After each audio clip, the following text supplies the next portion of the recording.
KaraokeBooks. Kidnapped. Written by Robert Louis Stevenson. Audiobook.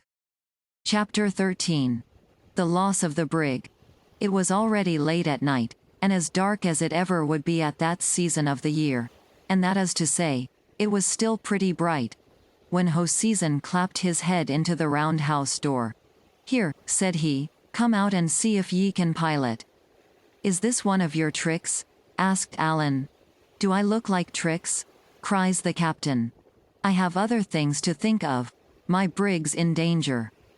By the concerned look of his face, and, above all, by the sharp tones in which he spoke of his brig, it was plain to both of us he was in deadly earnest. And so Alan and I, with no great fear of treachery, stepped on deck. The sky was clear, it blew hard, and was bitter cold. A great deal of daylight lingered, and the moon, which was nearly full, shone brightly. The brig was close-hauled, so as to round the southwest corner of the island of Mull, the hills of which, and Benmore above them all, with a wisp of mist upon the top of it, lay full upon the larboard bow. Though it was no good point of sailing for the Covenant, she tore through the seas at a great rate, pitching and straining, and pursued by the westerly swell. Altogether it was no such ill night to keep the seas in, and I had begun to wonder what it was that sat so heavily upon the captain, when the brig rising suddenly on the top of a high swell, he pointed and cried to us to look. Away on the lee bow, a thing like a fountain rose out of the moonlit sea, and immediately after we heard a low sound of roaring. "What do ye call that?" asked the captain, gloomily. "The sea breaking on a reef," said Alan. "And now ye ken where it is, and what better would ye have?" "Aye," said Hoseason, "if it was the only one." And sure enough, just as he spoke there came a second fountain farther to the south. "There," said Hoseason. "Ye see for yourself.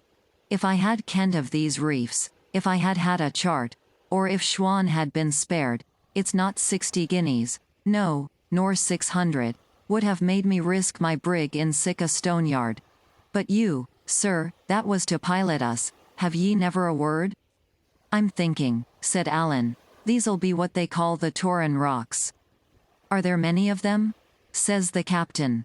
"Truly, sir, I am nae pilot," said Alan, "but it sticks in my mind there are 10 miles of them." Mr. Riak and the captain looked at each other. "There's a way through them, I suppose?" said the captain. "Doubtless," said Alan, "but where? But it somehow runs in my mind once more that it is clearer under the land." "So?" said Hoseason. "We'll have to haul our wind then, Mr. Riak.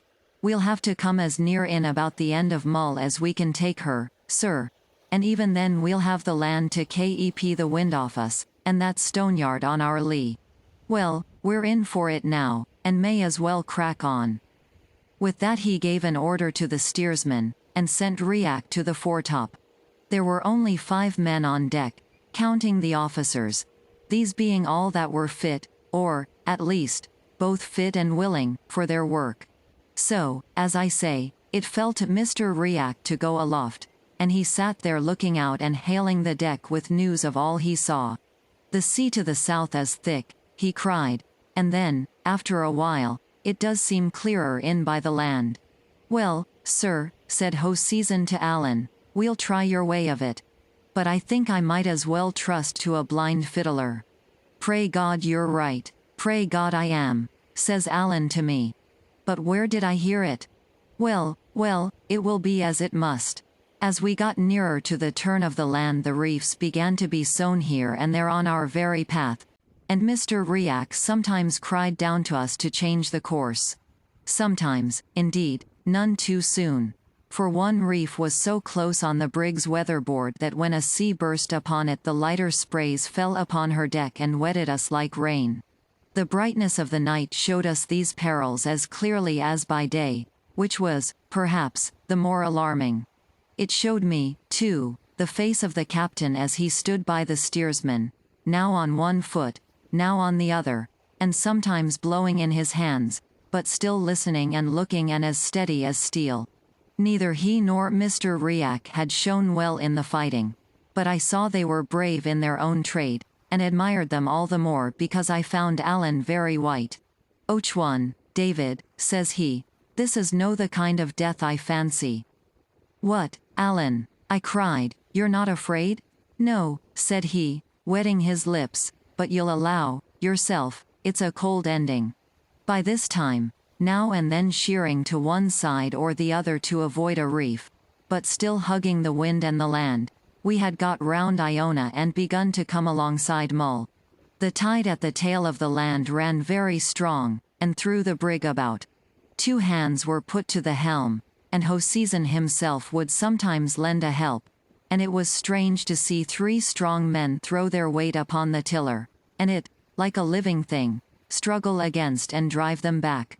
This would have been the greater danger had not the sea been for some while free of obstacles. Mr. Riak, besides, announced from the top that he saw clear water ahead. "Ye were right," said Hoseason to Alan. "Ye have saved the brig, sir. I'll mind that when we come to clear accounts." And I believe he not only meant what he said, but would have done it, so high a place did the covenant hold in his affections. But this is matter only for conjecture, things having gone otherwise than he forecast. "Keep her away a point," sings out Mr. Riak. "Reef to windward," and just at the same time the tide caught the brig, and threw the wind out of her sails. She came round into the wind like a top, and the next moment struck the reef with such a dunch as threw us all flat upon the deck, and came near to shake Mr. Riak from his place upon the mast. I was on my feet in a minute. The reef on which we had struck was close in under the southwest end of Mull, off a little isle they call Earade, which lay low and black upon the larboard. Sometimes the swell broke clean over us. Sometimes it only ground the poor brig upon the reef, so that we could hear her beat herself to pieces. And what with the great noise of the sails, and the singing of the wind, and the flying of the spray in the moonlight, and the sense of danger, I think my head must have been partly turned, for I could scarcely understand the things I saw. Presently I observed Mr. Riak and the seamen busy round the skiff, and, still in the same blank, ran over to assist them. And as soon as I set my hand to work, my mind came clear again. It was no very easy task, for the skiff lay amidships and was full of hamper, and the breaking of the heavier seas continually forced us to give over and hold on. But we all wrought like horses while we could. Meanwhile such of the wounded as could move came clambering out of the fore scuttle and began to help, while the rest that lay helpless in their bunks harrowed me with screaming and begging to be saved. The captain took no part. It seemed he was struck stupid. He stood holding by the shrouds, talking to himself and groaning out aloud whenever the ship hammered on the rock. His brig was like wife and child to him. He had looked on, day by day, at the mishandling of poor Ransom, but when it came to the brig, he seemed to suffer along with her. All the time of our working at the boat, I remember only one other thing. That I asked Alan, looking across at the shore, what country it was, and he answered, it was the worst possible for him, for it was a land of the Campbells. We had one of the wounded men told off to keep a watch upon the seas and cry us warning. Well, we had the boat about ready to be launched, when this man sang out pretty shrill, "For God's sake, hold on."